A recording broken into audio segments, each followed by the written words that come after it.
there, and welcome to the Animag podcast.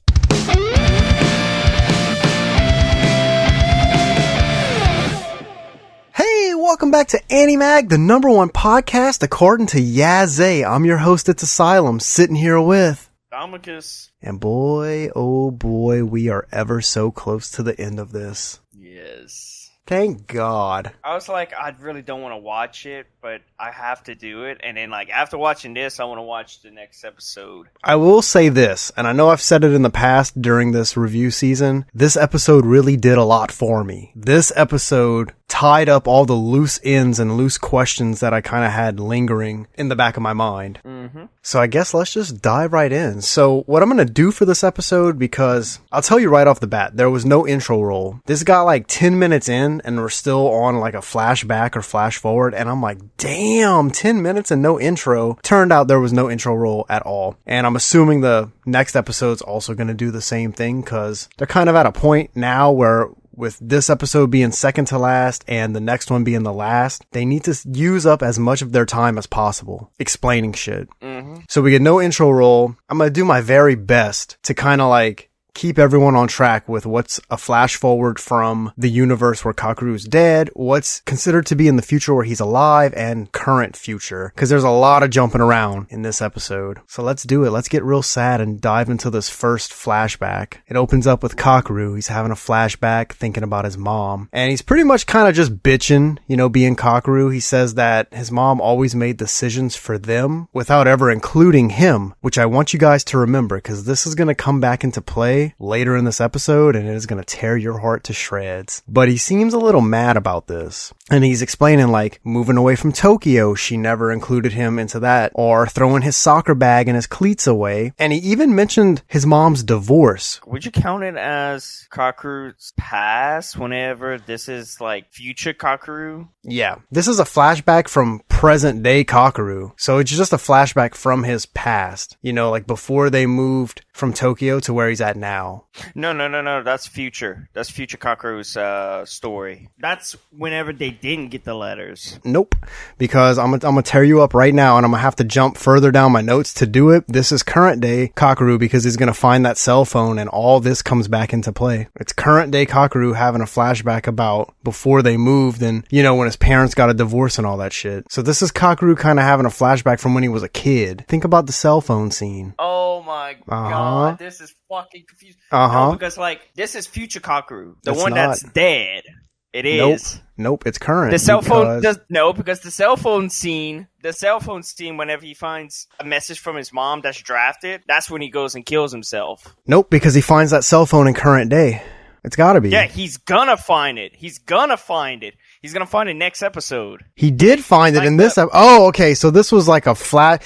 That's, again, you're gonna hear me say this for the millionth time. The show does a terrible job at having you know. You fucked my head up. I was like, no. See, like, because I looked at it like that. I looked at like as if it was current, present day Kakeru having a flashback and bitching about his mom. And then I looked at the cell phone scene the same way. But I see what you're saying. It's future Kakeru. It's future Kakeru where the group of friends didn't get the letters because you could tell that he went visit his friends in Tokyo. He didn't message his mom right when they invited him to go, I believe. All I'm going to say in regards to that is this show could have did one simple thing to help with the confusion of where they are in terms of future, past, present. They could have just put a fucking black screen that said future, past screen that says alternate universe future. You know what I'm saying? Just something small like that would have helped this out a lot. Yeah. So it's Kakeru having a flashback, obviously future Kakeru now that we've discussed it. He's thinking about like, you know, his mom doing all those decisions for him, and he talks about his parents' divorce, which I thought that's a little selfish of him because sometimes like parents just don't work out. You can't be a kid and expect your mom to be like, hey, I'm thinking about divorcing your dad. What do you think? Like sometimes you don't do it for the kid, you do it for yourself. We're going to learn some shit about that later down the line. So it's just a big opening and typical Kakeru just being sad boy Kakeru and bitching about something. Shows him at the bridge scene going to hang out with everyone on the first day and him texting his mom to stop bothering him. That, we learn, was the last thing that he ever said to her. And then he's thinking about soccer, how much fun he had playing it with Sua, and how he told his mom he wouldn't join a club. He's just having a bunch of, backline thoughts here. And we get to a scene where the girls throw shaved ice on Kakeru to cool him off. I want to say this was at the festival that they all had to work. Yeah, it was. And we get a small glimpse of our boy Hagida right here. He walks up. And Sua's like, what the fuck are you wearing, bro? And he goes, oh, I got wet, so I had to borrow something from Azu. This motherfucker had a mini skirt on. Yeah, my boy. Like, I get it. It's 2022, man. You can wear a mini skirt if you want, but that shit was hilarious.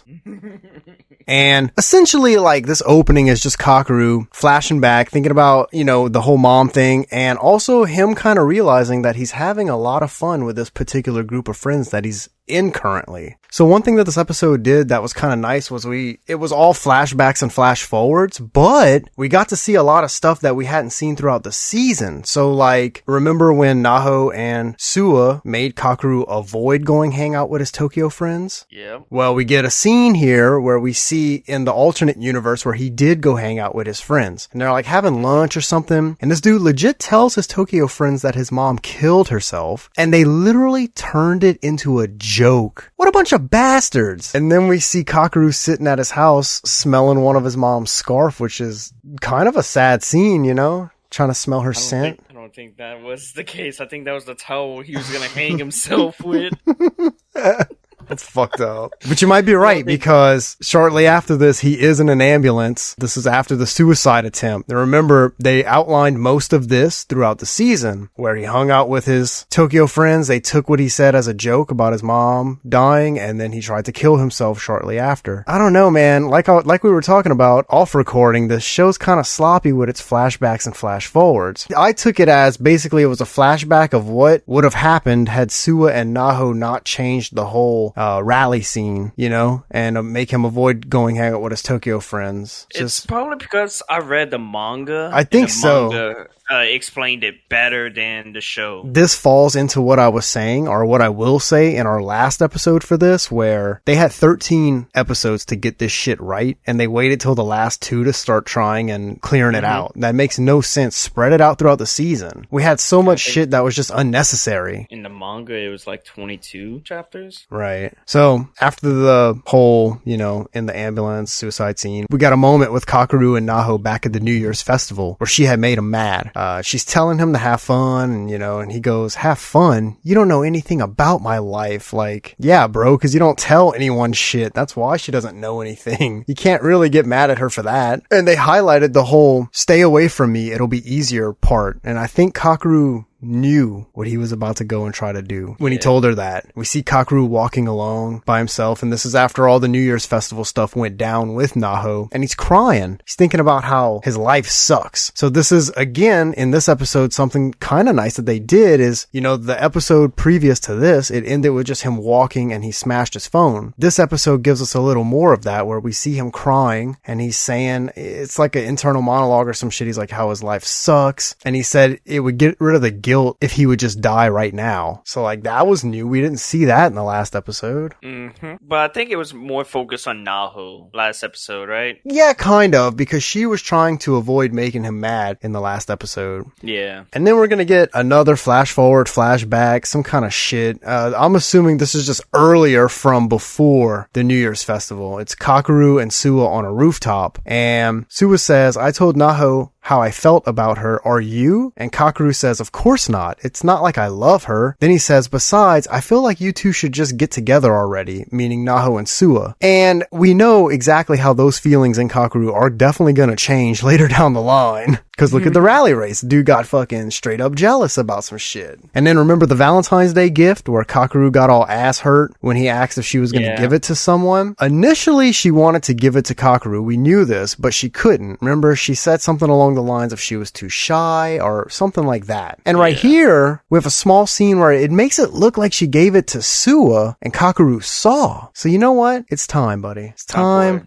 for some official Animag advice. The motherfucker was like creepy too. Like after he saw, he went. He just like backed up into the little doorway and was watching them. So here's where my official Animag advice is going to fall in for this episode. If you have something to say to someone, no matter what it is, just fucking say it. Grow some balls or grow some titties and say it. Cause this entire show revolves around people just not being able to say what the fuck they gotta say to other people. And look at this giant mess that it's gotten them all into. Just just tell people how you feel. Okay. I can sorta, because I know he's gonna turn it around and say it some kind of different way. That's it, bro. Just say what you gotta say, whether it's good or bad. Let people know how you feel. It's good to let somebody know about the feelings, but if he takes it to the fucking strip club and says, what? You go to the strip club and you fall in love with a stripper, let her know. That could be your soulmate. That could be your soulmate. All right.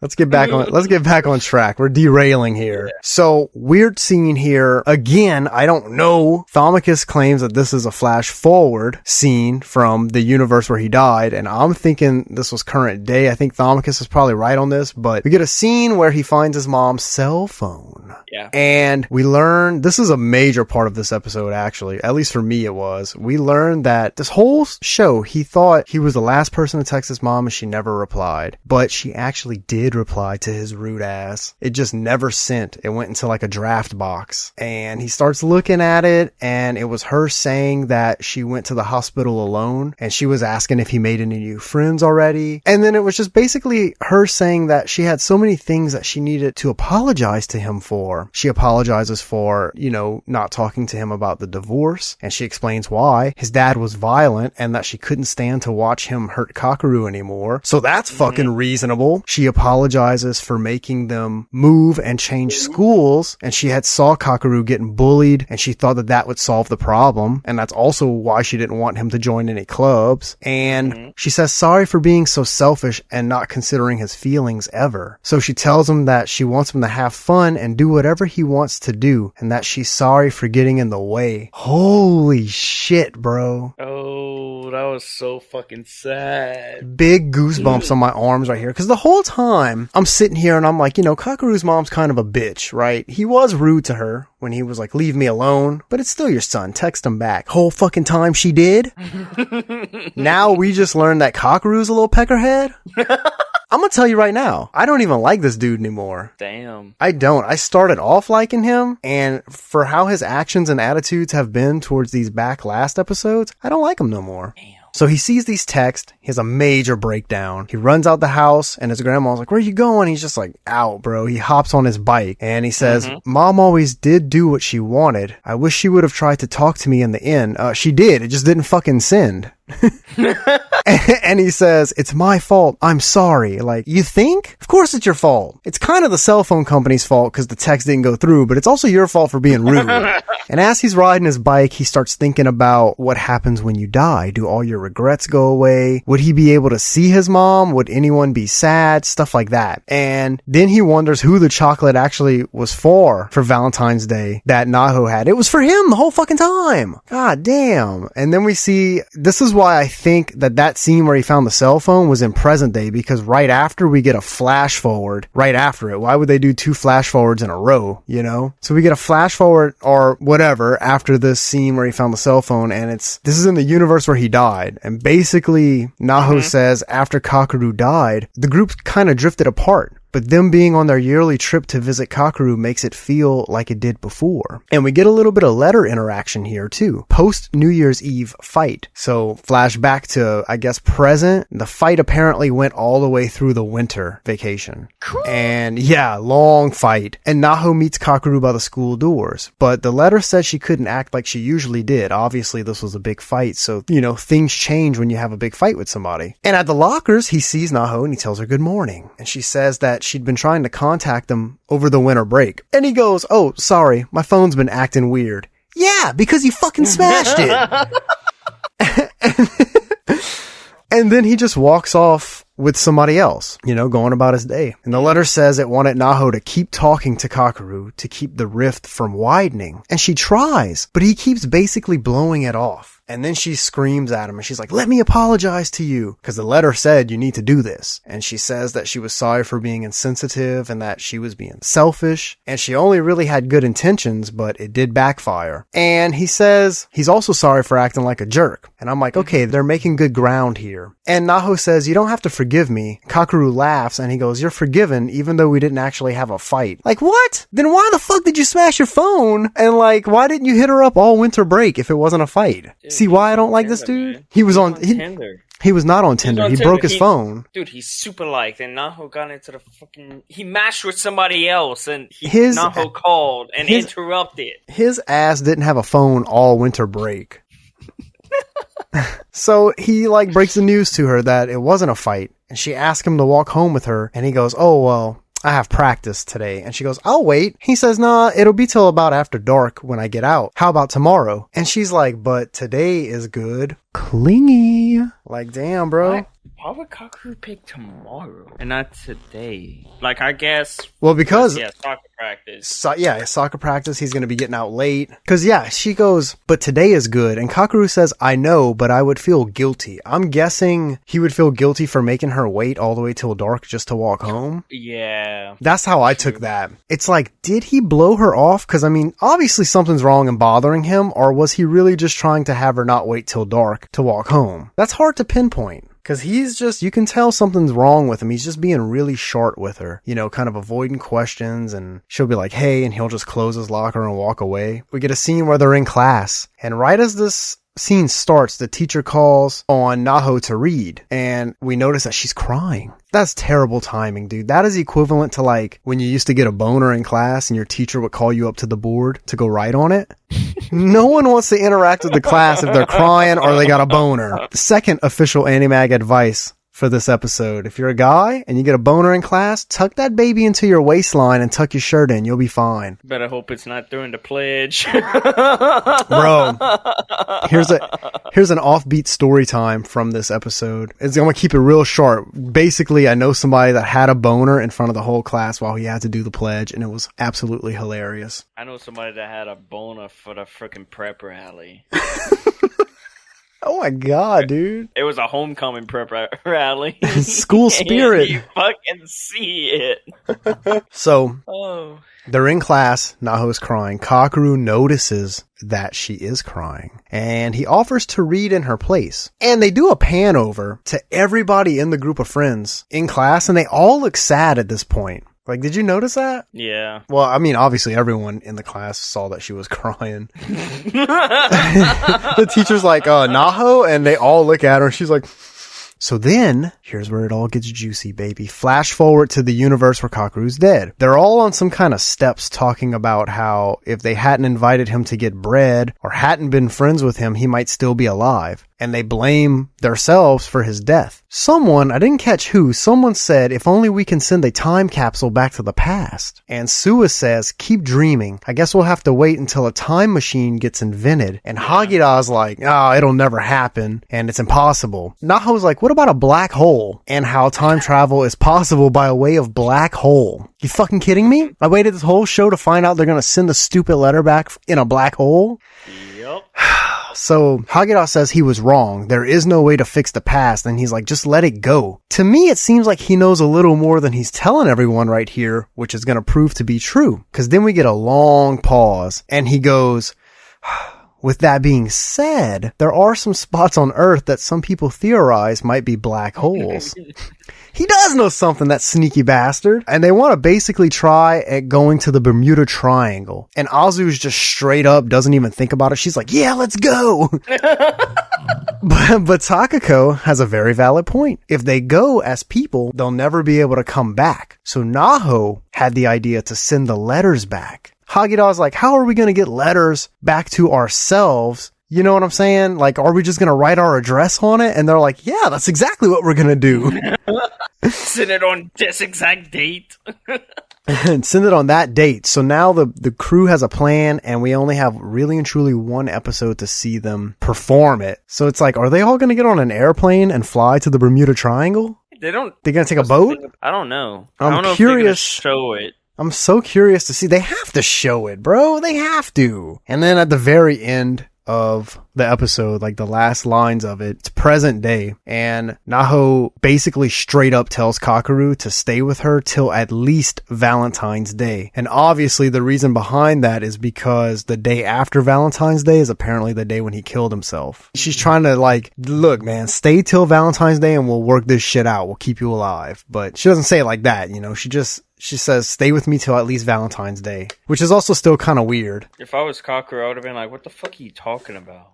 Exactly. Like, raises so many questions. Man, these people have been asking me like 10 years from now. 10 years from now, Valentine's Day. I was like, what the fuck is next? They got my grandma to come to the fucking relay race. Overall, not a terrible episode. This is one of those weird ones for me where I had it rated in my head at a certain level, but after talking about it, I'm actually going to bump it down. It wouldn't be no point if you would have read the manga. I don't think so. I think that this show is just really sloppy at having the viewer understand what timeline they're focusing on. I mean, present day is pretty easy to catch on to, but when they start doing that like future shit, sometimes it's hard to tell if it's present day future or secondary universe future where Kakeru's dead. If you're structuring a show, for me, it's, you know, you start off with a flash forward from the universe where he's dead. So it's secondary universe, present, secondary, present, secondary, present. And if you line all that up,